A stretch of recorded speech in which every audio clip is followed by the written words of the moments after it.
Hey guys, I wanted to make this video to check out the performance of Riptide GP2 on the Nexus 10. This game has recently been released. As always, all the links are in the description, so you can go ahead and download it if you want. It is a paid game as well. I've got the FPS meter running in the top right hand corner, so keep an eye on that if you're really interested in performance. In terms of the custom ROM and kernel I'm running on my Nexus 10, I'm actually running the stock Google ROM, so there is no custom ROM. I do have the custom kernel, however, it is the KT Manta kernel, although I'm not overclocked or anything like that, so yeah, let's do it. Okay, so here we go, and the first thing I'll do is dive into the settings here, go to options and check out the default graphics settings that the game thinks it should run at. So, okay, wow, that's kind of interesting. So the resolution is actually on 0 right here. You can see this is maximum, this is 0. It thinks it should play it at 0. We know the Nexus 10 has a ridiculous resolution, 2560 by 1600. Nonetheless, that seems crazy. We'll check out the advanced settings. So it's got lens splash off, high-res textures off. This is on medium. This only actually goes to medium, the shader complexity. So we'll leave everything on default right now. Water normal map is also off as well. And we'll check out the performance at its default settings. And then we'll go back and change it to max settings and see what happens. So we'll just run this one right here. Okay, so here we go. You can already see that the resolution has dropped dramatically. It doesn't look anywhere near as good as my Nexus 4. Graphics settings also look a little bit lower, as we've seen from the actual settings menu, so no surprises there.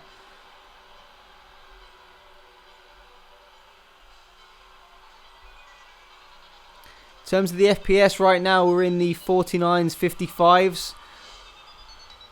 Feels very smooth to actually play, so I definitely think it can handle more. We'll just play it for a little bit longer though. Beautiful scenery on this game, really, really nice. Dropped into the 35s there. Okay, so we've probably been running about a minute now, and the average is 48 frames per second, the maximum is 63, and the minimum is 32. So there you go, it hasn't dropped below 30 FPS. We'll go ahead and change some of those graphics settings now. So here we go, we're back at the graphics settings, and I'm just going to whack this resolution all the way up. We're just going to run it at the maximum settings and see what happens here. So we'll just go ahead and turn it all on, see what happens. High-res textures, screw it, we'll have it all. Here we go, we'll turn this on to high, we'll put this on to medium, and we'll turn water normal map on. So there we go, the game is now running at its very maximum. You can actually see the FPS has dropped already into the 18s, 17s, just on the menu, so this doesn't kind of bode well for the actual game, but nonetheless, we'll try it.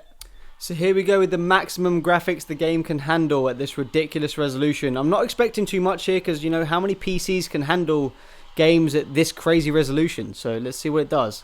Noticeable difference in the graphics and clarity though straight away. See more effects on the water. Definitely not as smooth already. We can see we're already into the 20s on the FPS here and slowing. Now, it's just interesting to see how it handles max games. Okay, now we're down into the 11s. That was pretty much unplayable there. It's pretty much that's disgusting. I think that's the only way to put it. But like I said, the resolution is crazy. How many PCs can handle this? So right now we're running an average of 21, maximum 24, and a minimum of 11. So you're not having the best experience here on maximum settings on the Nexus 10, which is pretty standard considering, like I said, I know I keep saying it, but the resolution is crazy. So we'll just do a lap here, about to finish a lap. And that'll do. So what we'll do now is we'll dive back into the settings here and see if we can kind of come up with a balance of what should be kind of decent. So we'll bring the resolution down to about halfway, which is still pretty high resolution, right? Go into the advanced settings. We'll turn off the high-res textures. And we'll turn off, well, we'll put to medium the scene complexity. And yeah, that'll do. We'll see what happens here. It's not quite halfway. That looks like halfway. We may need to drop that resolution a little bit more, but nonetheless, let's test it out. How hot is it? Not that hot, surprisingly. So, doesn't look like we're getting throttled at the moment. Okay, so we're into the 35 FPS. The graphics still look pretty good. Much smoother than the maximum settings I was currently running at. Currently, previously, I meant. Okay, so we get a bit of slowdown when we go through this scenery here. It's probably because it's just a bit intense or something. But it's not horrible now. Yeah, you could probably drop the resolution a little bit more. You could probably turn off some sort of blur and it'll probably make it a lot smoother. I don't think you need to run it at the default settings. I don't think you need to have it at 0 resolution. I think this is playable right here. You can see the average right now is 28 FPS, maximum 38, minimum 19. The minimum is a little bit low. You know, you really don't want to go below kind of 24, but like I said, you can kind of tweak the game a little bit to how you like. That's what I love about having graphics options in games. And we just hit low battery as well, just to help things. But nonetheless, there you have it. That's the performance of Riptide GP2 on the Nexus 10.